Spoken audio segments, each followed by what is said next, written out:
Hi, this is Ibrahim. In this video we will talk about the recently launched microcontroller by Raspberry Pi, its different features and specifications, unboxing the newly arrived controller, and finally we'll burn first test program.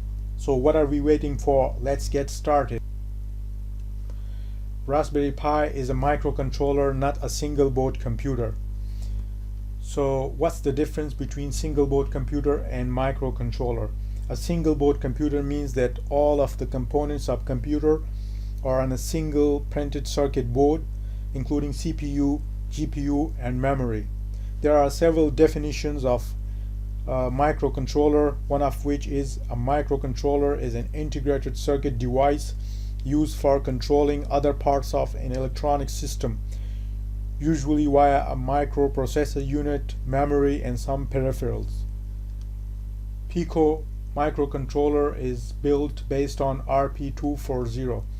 And RP240 is a microcontroller that has a detailed datasheet of more than 600 pages. It's actually a debut microcontroller launched by Raspberry Pi. The Pico microcontroller is a low-cost and high-performance controller. Why this chip is called RP240? So this name actually has some meaning. RP stands for Raspberry Pi, while 2 number represents number of cores, so it has 2 cores. The next number 0 represents the type of core, so it's actually M0 plus. The third number, which is 4, it represents the RAM memory, while the last digit 0 represents the non-volatile memory.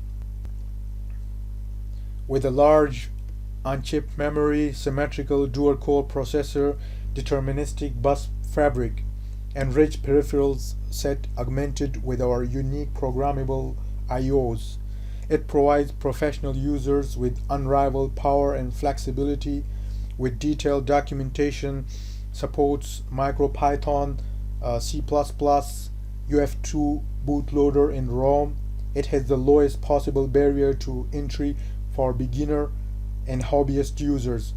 RP240 is manufactured on a modern 40 nanometer process node, delivering high performance, low dynamic power consumption, dormant mode, and low leakage. With a cascaded module, allows soldering direct to carrier boards. It has support for drag and drop programming using mass storage or USB. It supports up to 16 MB of off-chip flash memory. It has a temperature sensor. It has 34 GPIOs, 2 UART ports, 2 SPIs, 2 I2C controllers, and much more.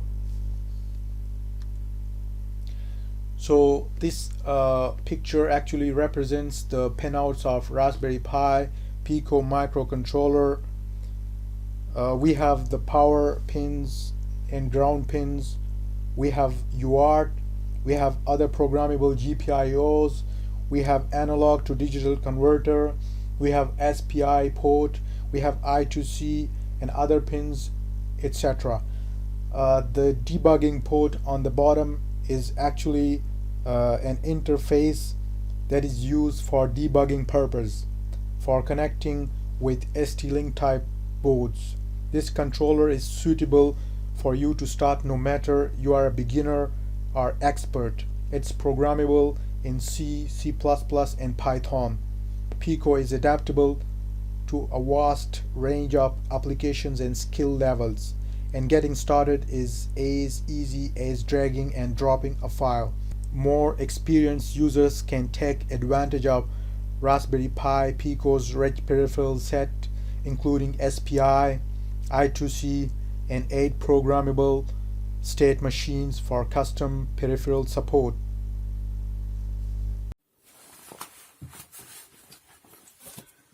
Now we are going to unbox the controller package and we will see what things are included in the package. I purchased my controller on Taobao. It's actually the famous online shopping platform in China.